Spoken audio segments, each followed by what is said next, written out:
Hi, I'm Alex with Simple DSLR and wanted to make this quick video to show you how to use a digital SLR camera like this. Now, it could be a little overwhelming and intimidating at first by using all the features on a camera like this, but believe it or not, it's very easy if you understand three main concepts of what makes these cameras work. And that's the shutter, the aperture, and the ISO. There's also white balance, but I'll do a separate video for that. And for what these mechanisms do, they also have certain side effects, and it's those side effects that unlock all the cool creative possibilities that you can do in photography.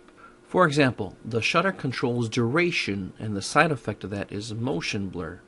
The aperture controls the quantity of light, and the side effect of that is depth of field. The ISO controls the sensitivity of the image sensor, and the side effect of that is noise. Let's look at these in detail. We'll start with the shutter.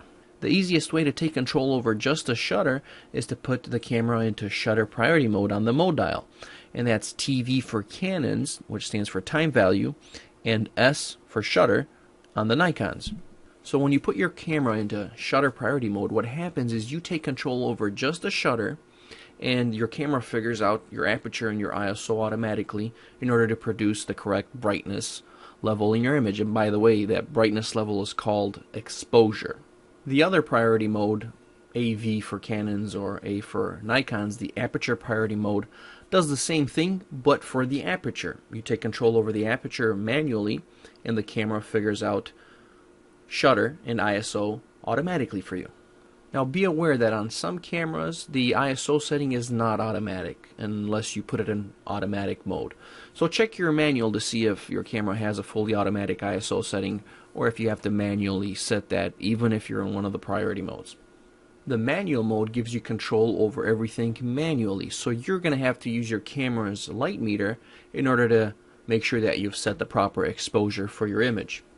And P for program mode is just an automatic mode where the camera figures out everything automatically. So that's basically the mode dial. Now let's go back to the shutter and shutter priority mode. So the way your camera works is all the way in the back you have an image sensor which is light sensitive, and before the digital image sensor that was film. And right in front of that image sensor is where the shutter sits, and that shutter is a curtain that opens and closes to expose that image sensor to light so that way it can capture your image. So to show you the shutter, what I've done is taken the lens off this camera, and you can see it there. And if we take a picture, you can see that shutter opening and exposing the sensor to light.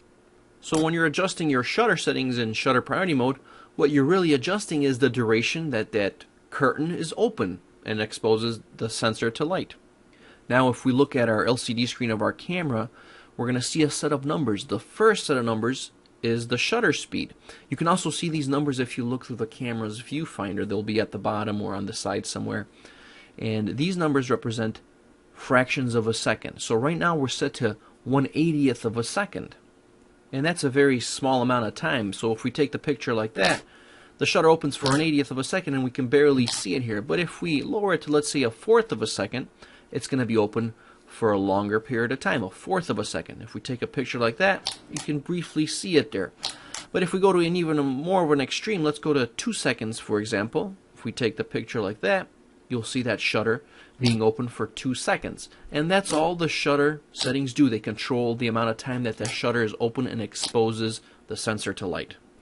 Now moving on to motion blur, which is the side effect of the shutter, you have to think about what's happening when that shutter is open and is exposing the sensor to light. See, you're not doing a movie where you're capturing multiple frames per second, so you're getting that motion and playback in those multiple frames per second. You're actually taking only one frame, so if you have motion while you're taking that picture, you're going to capture it in the form of a blur. In addition to your subject moving, think about if your camera is moving while you're doing that. Again, you're going to capture motion blur. From a creative standpoint, let's have this motorcycle pass in front of us, and as that happens, if we take a picture at a fast shutter speed, and that's going to be a very short amount of time that that shutter is open for, you're going to freeze motion because you're capturing a very short sliver of time. Now if we do the same thing with the slower shutter speed, having that shutter speed open for a longer period of time, you're going to capture motion blur in the background, giving you an effect of speed. Okay, so moving on to the aperture. The aperture is an iris that sits inside your lens, and it opens and closes to control the quantity of light. So we'll switch our camera into aperture priority mode, giving us control over the aperture, and the camera figures out shutter automatically.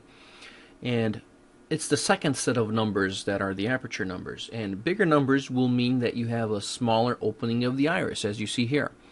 And if we lower the numbers, the iris gets bigger and opens up more and lets more light in. Now you might have noticed that when I changed the aperture setting around, it affected the shutter speed. The shutter speed changed with it. And that's what's supposed to happen, because your camera is going for a correct exposure, a correct level of brightness, and when I change one setting, because the camera figures the other ones automatically, it compensates with shutter or ISO to create the same amount of exposure in our image. So there is this trade-off property in between these three different mechanisms, and I'll talk about this at the end of the video. Now the side effect of the aperture is depth of field, and depth of field is the area that's in focus, and it's what will get you that blurry background in your photograph, so you'll get an effect of this with a blurred background in a portrait shot versus one where you're getting more of that background in focus. By taking a picture with a small aperture setting, a small f-stop number, meaning that your iris is going to be open to a larger size, you're going to get a narrow area that's in focus, a smaller area that's in focus, that's in that depth of field area. But if you increase your aperture numbers, that will decrease the size of the aperture, and therefore it'll widen the area that's in focus, giving you less of a blurred background effect.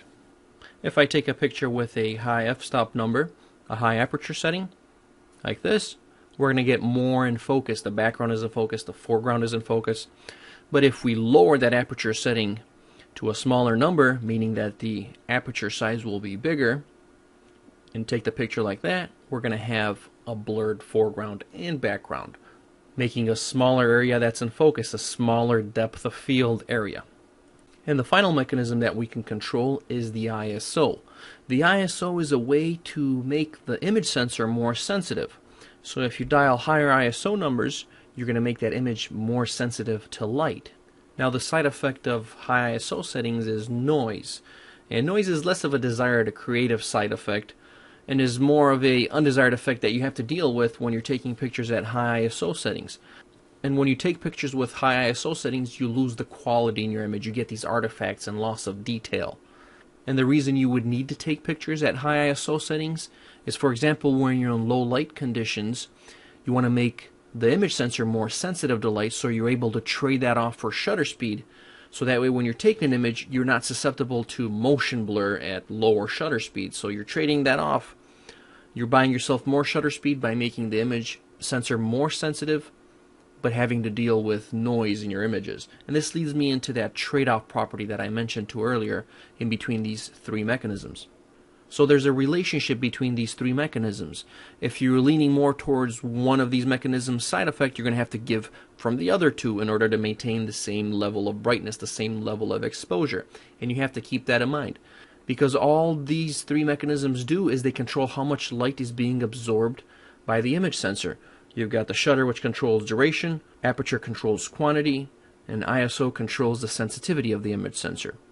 Well, that's basically all there is to a camera and to exposure. If you understand these three concepts, the shutter, the aperture, and the ISO, you really understand everything about the camera, because that's really all there is. All the bells and whistles, all the other features are all built around these three. I realize there's a lot of information to take in a short video like this, so I put up several videos on my website, simpledslr.com, and they're all separated in separate videos, a little more detailed and broken down and at a slower pace. So if you like this, you'll definitely enjoy those. They're all free, and I know you'll gain some more knowledge from them. There's a link to those videos in the description of this video right below. So check that out, and I hope to see you there.